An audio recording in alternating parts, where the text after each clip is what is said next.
नमस्कार। SPT news में आपका स्वागत है। पेश है 5 नवंबर सुबह 6:15 राजस्थान की 15 बड़ी खबरों में।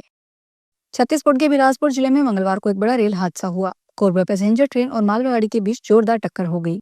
कलेक्टर के अनुसार इस दर्दनाक हादसे में 10 लोगों की मौत की खबर है, जबकि कई यात्री घायल बताए जा रहे हैं। सूचना मिलते ही रेलवे और स्थानीय प्रशासन की टीमें मौके पर पहुंच गई। रेस्क्यू अभियान तेजी से जारी है। एक मासूम बच्चे को भी सुरक्षित बाहर निकाला गया है। अब तक कई यात्रियों को सुरक्षित निकाल लिया गया, जबकि गंभीर रूप से घायलों लोगों को नजदीकी अस्पताल में भर्ती करवाया गया है। राजस्थान के जैसलमेर में नकली डीएपी खाद बनाने का बड़ा मामला सामने आया है। कृषि विभाग और पुलिस की संयुक्त कार्रवाई में बाड़मेर रोड स्थित उदयनगर इलाके में एक मिनी फैक्ट्री पकड़ी गई है, जहां नकली डीएपी तैयार की जा रही है। टीम ने मौके से नकली डीएपी से भरे 88 बैग जब्त किए हैं। इसके साथ ही इफ्को और भारत ब्रांड के 744 खाली बैग भी बरामद हुए हैं, जिनका इस्तेमाल नकली खाद की पैकिंग में किया जा रहा था। जांच के दौरान पैकिंग करने की 2 मशीनें भी मौके से पकड़ी गई है। राजस्थान में अंता विधानसभा सीट पर उपचुनाव होने वाले हैं। इस सीट पर 11 नवंबर को मतदान होने वाला है। वहीं अंता सीट पर उपचुनाव काफी रोचक होने वाला है। कांग्रेस अंता सीट पर प्रचार प्रसार के लिए कांग्रेस नेताओं की फौज लगा दी है। कांग्रेस ने 56 नेताओं की जिम्मेदारी सौंपी है। इसकी सूची जारी की गई है। इससे पहले गोविंद सिंह डोटासरा समेत कई बड़े नेताओं के यहाँ प्रचार के लिए पहुंच चुके हैं, जबकि कांग्रेस के दिग्गज नेता और पूर्व डिप्टी सीएम सचिन पायलट भी अंता में रोड शो करने वाले हैं। सचिन पायलट 5 नवंबर को अंता में बड़ा रोड शो करने वाले हैं। सुप्रीम कोर्ट ने मंगलवार को ऑनलाइन गेमिंग कानून को चुनौती देने वाली याचिकाओं पर सुनवाई की है। इस दौरान कोर्ट ने सभी याचिकाओं पर सरकार से विस्तृत जवाब मांगने को कहा है। मामले की अगली सुनवाई 26 नवंबर को होगी। जस्टिस जेबी पारदीवाला और केवी विश्वनाथन की बेंच ने कहा, हम चाहते हैं कि केंद्र सरकार की ओर से पेश अतिरिक्त सॉलिसिटर जनरल जवाब की कॉपी याचिकाकर्ताओं के वकीलों को पहले से दे दे, ताकि वे भी जल्द से जल्द अपना जवाब दाखिल करें। बेंच ने एक शतरंज खिलाड़ी की याचिका पर भी सुनवाई की। इस पर सरकार को निर्देश दिया कि ई स्पोर्ट्स गेम्स की आड़ में ऑनलाइन जुआ सट्टेबाजी चलाने वाले प्लेटफॉर्म्स पर कार्रवाई करें। मामले में सभी याचिकाकर्ताओं की मांग है कि ऑनलाइन सट्टेबाजी और जुआ प्लेटफॉर्म को बैन कर दिया जाए। सवाईमाधोपुर पुलिस साइबर अपराध के खिलाफ सख्त कार्रवाई के मूड में है। पिछले 3 महीनों में ऑपरेशन एंटीवायरस के तहत पुलिस ने बड़ी सफलता हासिल की है। इस दौरान 60 प्रकरण दर्ज कर 75 साइबर अपराधियों को गिरफ्तार किया गया है। जांच में सामने आया है कि इन अपराधियों के खातों में करीब 35 करोड़ रुपए के लेन देन हुए हैं। पुलिस ने साइबर ठगी की कमाई से खरीदी गई एक कार को भी कुर्क किया है, जो जिले की पहली ऐसी कार्रवाई है। राजस्थान में स्लीपर बसों के परमिट नियमों को लेकर चल रहे विवाद के बीच बस ऑपरेटर्स ने अब सरकार को 24 घंटे का अल्टीमेटम दे दिया है। जयपुर में मंगलवार को हुई बस ऑपरेटर्स की बड़ी बैठक में सभी तरह की निजी बसों के मालिकों ने एकजुट होकर सरकार के खिलाफ मोर्चा खोलने का ऐलान किया। ऑपरेटर्स ने कहा कि यदि सरकार ने 24 घंटे में कोई ठोस समाधान नहीं निकाला तो पूरे राजस्थान में बसों के चक्के जाम कर दिए जाएंगे। इसका असर सामान्य यात्री सेवाओं से लेकर स्कूल और कॉन्ट्रैक्ट कैरिज बसों तक देखने को मिल सकता है। राजस्थान के उप मुख्यमंत्री प्रेमचंद बैरवा अंता उपचुनाव में भाग लेने पहुंचे। सर्किट हाउस में उन्होंने मीडिया से बातचीत में हाल ही में हुई सड़क दुर्घटनाओं पर चिंता जताई। बैरवा ने कहा, जयपुर के हरमाड़ा में डंपर से कुचलने की दर्दनाक घटना बेहद दुखद है।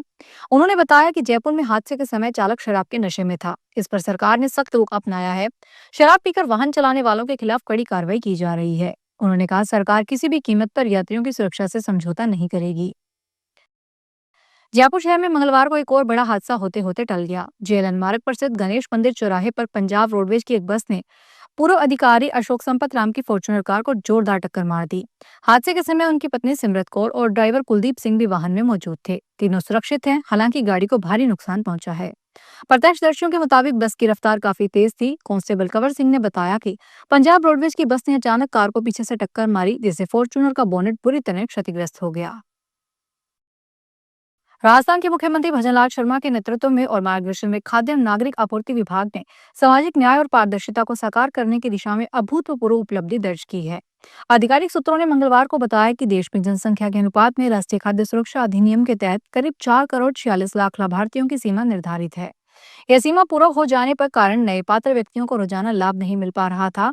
श्री शर्मा के निर्देश पर विभाग ने सुनिश्चित किया कि पात्र हकदारों को खाद्य सुरक्षा का अधिकार मिले। इसी दिशा में अपात्र लाभार्थियों को सूची से हटाने और नए पात्र लोगों को जोड़ने का व्यापक कार्य किया गया है। केशव राय पाटन में मंगलवार को एक रोडवेज बस चालक को नशे की हालत में गिरफ्तार किया गया। यात्रियों की सूचना पर पुलिस ने यह कार्रवाई की।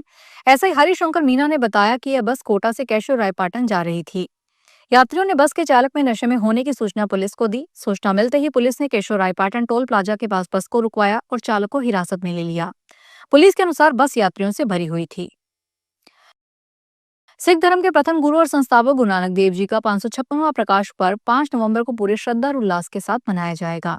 इस मौके पर जयपुर के सभी गुरुद्वारों में रोशनी और सजावट की गई है। खास तौर पर राजा पार्क स्थित गुरुद्वारे में इस पर्व को लेकर तैयारियां जोर शोर से चल रही है। पूरे परिसर को रंगीन लाइटिंग और फूलों से सजाया गया है। गुरुद्वारे के सेक्रेटरी गुरमीत सिंह ने बताया कि कार्यक्रमों की शुरुआत सुबह 5 बजे नितनेम से होगी, जो 6:30 बजे तक चलेगा। इसके बाद सुबह 7:30 बजे से आसा दीवार का कीर्तन होगा। देश भर में उच्च न्यायिक सेवा के अधिकारियों की सीनियरिटी यानी वरिष्ठता तय करने के लिए एक समान राष्ट्रीय मानक बनाने पर सुप्रीम कोर्ट ने मंगलवार को अपना फैसला सुरक्षित रख लिया। इस मामले में मुख्य न्यायाधीश बी आर गवई की अध्यक्षता वाली 5 न्यायाधीशों की संविधान पीठ ने सुनवाई की है। इस पीठ में जस्टिस सूर्यकांत, विक्रमनाथ के विनोद चंद्रन और जयमाला बागची भी शामिल थे। पीठ ने कहा कि देश के कई राज्यों में निचली अदालतों के सिविल जज अपने पूरे करियर में प्रिंसिपल डिस्ट्रिक्ट जज के पद पर भी नहीं पहुंच पाते। ऐसे में उच्च न्यायपालिका तक उनकी पदोन्नति का रास्ता लगभग बंद हो जाता है। इस कारण कई योग्य युवा वकील न्यायिक सेवा में शामिल होने से कतराते हैं। जयपुर के वैशाली नगर थाना इलाके में मंगलवार को सरकारी बिजली के पिल्लरों से कॉपर वायर चोरी करने के मामले में एक को गिरफ्तार किया गया है। पुलिस ने आरोपी के कब्जे से चोरी का पूरा सामान बरामद कर लिया। पुलिस उपायुक्त पश्चिमी हनुमान प्रसाद ने बताया कि आरोपी सबन हाल छोटवाड़ा जयपुर को दबोच लिया गया। सख्ती से पूछताछ करने पर उसने सभी चोरियां स्वीकार कर ली है। उसकी निशानदेही पर चोरी का पूरा माल बरामद कर लिया गया। आरोपी से गहन पूछताछ और अनुसंधान जारी है। ऑनलाइन प्लेटफॉर्म पर कई बार ओरिजिनल प्राइस को छिपाने के लिए अलग अलग ट्रिक्स का यूज किया जाता है। कई बार यूजर्स सस्ते प्रोडक्ट की वजह से उनकी बुकिंग कर लेते हैं। इसके बाद जब फाइनल पेमेंट पर पहुंचते हैं तो टोटल प्राइस में अचानक से इजाफा हो जाता है। ऐसी छिपी हुई प्राइसिंग को डार्क पैटर्न कहा जाता है। इसको लेकर सरकारी एजेंसी ने भी वार्निंग जारी की है और हेल्पलाइन नंबर पर कॉल करने को कहा जाता है। कंज्यूमर अफेयर्स ने पोस्ट किया है। साथ ही उन्होंने कहा कि डार्क पैटर्न की वजह से आप भी सही प्रोडक्ट का चुनाव नहीं कर पा रहे। अगर आपको भी कोई डार्क पैटर्न नजर आता है तो कंज्यूमर हेल्पलाइन पर कॉल करें। केंद्रीय वित्त मंत्री निर्मला सीतारमण ने मंगलवार को कहा कि भारत वैश्विक मंच पर आज एक तीव्र गति से बढ़ती अर्थव्यवस्था के रूप में उभर रहा है और शीघ्र ही दुनिया की तीसरी सबसे बड़ी अर्थव्यवस्था बन जाएगा।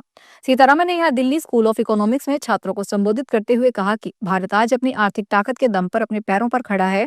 उन्होंने कहा, हमें जो सबसे अलग बनाता है वह 2014 में 10वीं सबसे बड़ी अर्थव्यवस्था से अब 5वीं और फिर चौथी बड़ी अर्थव्यवस्था बनना है। संभवतः जल्द ही तीसरे स्थान पर पहुंचने वाले हैं। तो ये थी राजस्थान की 15 बड़ी खबरें। अगर आपको हमारा बुलेटिन पसंद आया हो तो वीडियो को लाइक करें, अपने दोस्तों से शेयर करें और चैनल को सब्सक्राइब करना ना भूलें। फिर मिलेंगे नई खबरों के साथ। धन्यवाद।